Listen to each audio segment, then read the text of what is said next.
and finally address the problems that America's families have confronted for years.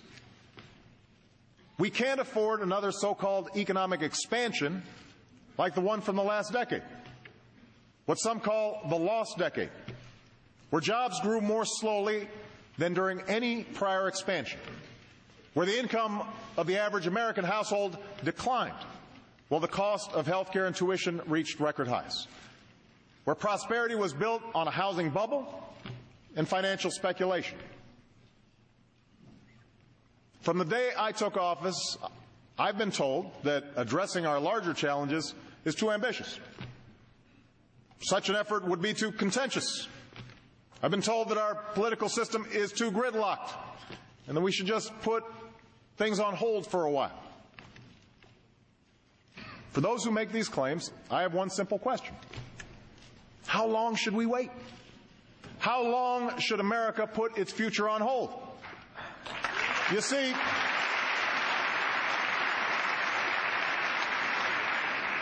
Washington has been telling us to wait for decades, even as the problems have grown worse.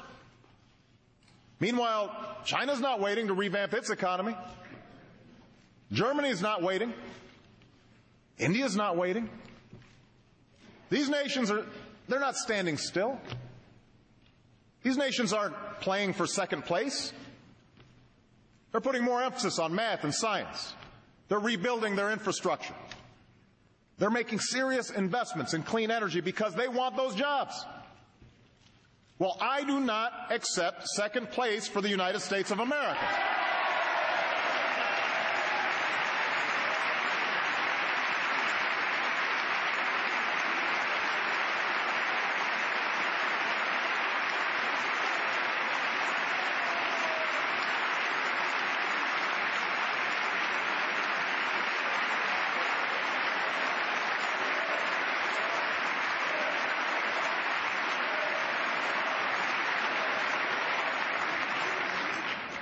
As hard as it may be, as uncomfortable and contentious as the debates may become, it's time to get serious about fixing the problems that are hampering our growth.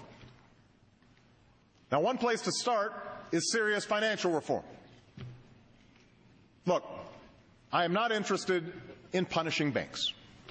I'm interested in protecting our economy.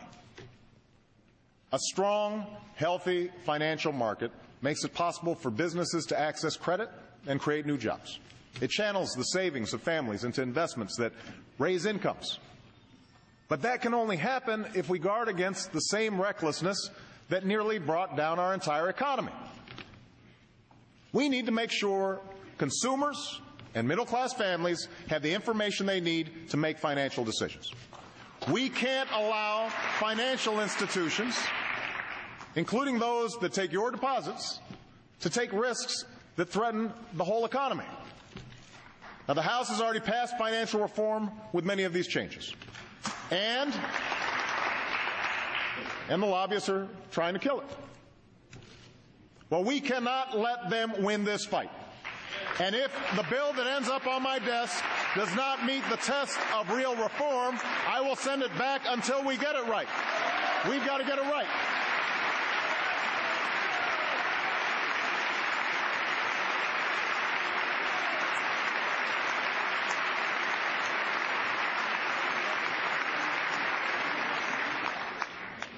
Next, we need to encourage American innovation. Last year, we made the largest investment in basic research funding in history. An investment that could lead to the world's cheapest solar cells, or treatment that kills cancer cells but leaves healthy ones untouched. And no area is more ripe for such innovation than energy. You can see the results of last year's investments in clean energy.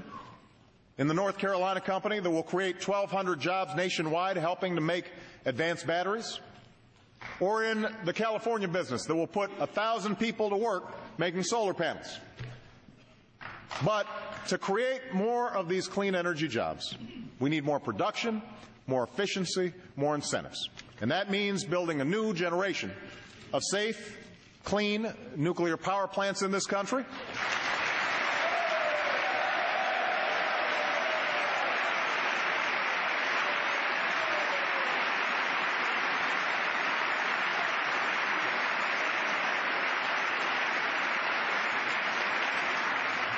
It means making tough decisions about opening new offshore areas for oil and gas development.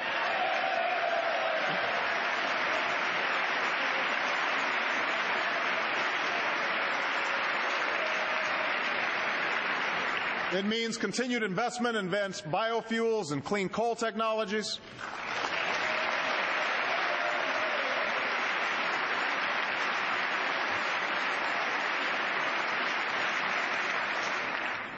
And yes, it means passing a comprehensive energy and climate bill with incentives that will finally make clean energy the profitable kind of energy in America.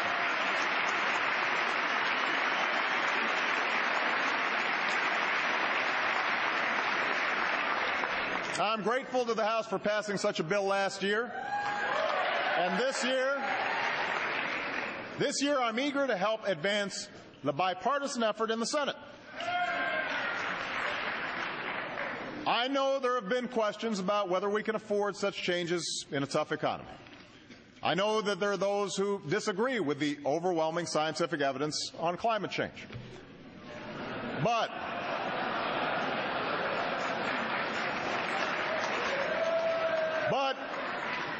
here's the thing. Even if you doubt the evidence, providing incentives for energy efficiency and clean energy are the right thing to do for our future, because the nation that leads the clean energy economy will be the nation that leads the global economy, and America must be that nation.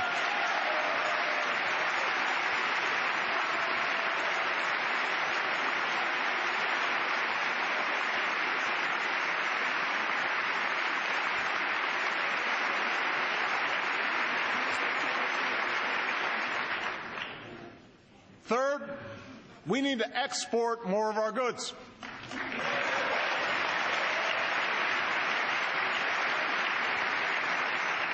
Because the more products we make and sell to other countries, the more jobs we support right here in America. So tonight we set a new goal. We will double our exports over the next 5 years, an increase that will support 2 million jobs in America.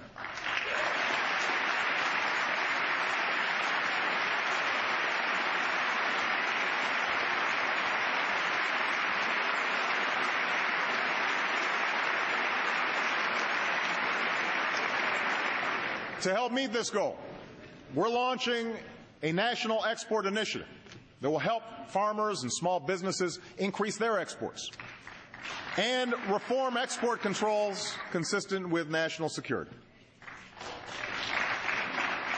We have to seek new markets aggressively, just as our competitors are. If America sits on the sidelines while other nations sign trade deals, we will lose the chance to create jobs on our shores.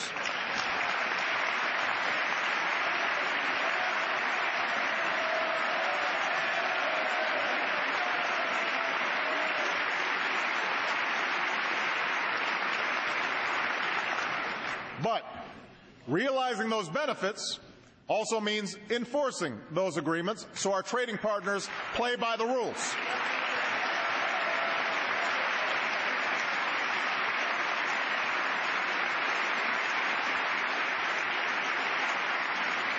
And that's why we'll continue to shape a Doha trade agreement that opens global markets, and why we will strengthen our trade relations in Asia and with key partners like South Korea and Panama and Colombia.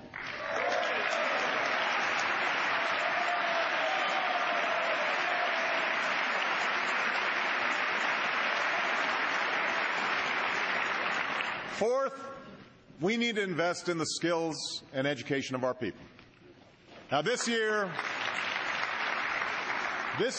we've broken through the stalemate between left and right by launching a national competition to improve our schools. And the idea here is simple. Instead of rewarding failure, we only reward success. Instead of funding the status quo, we only invest in reform. Reform that raises student achievement,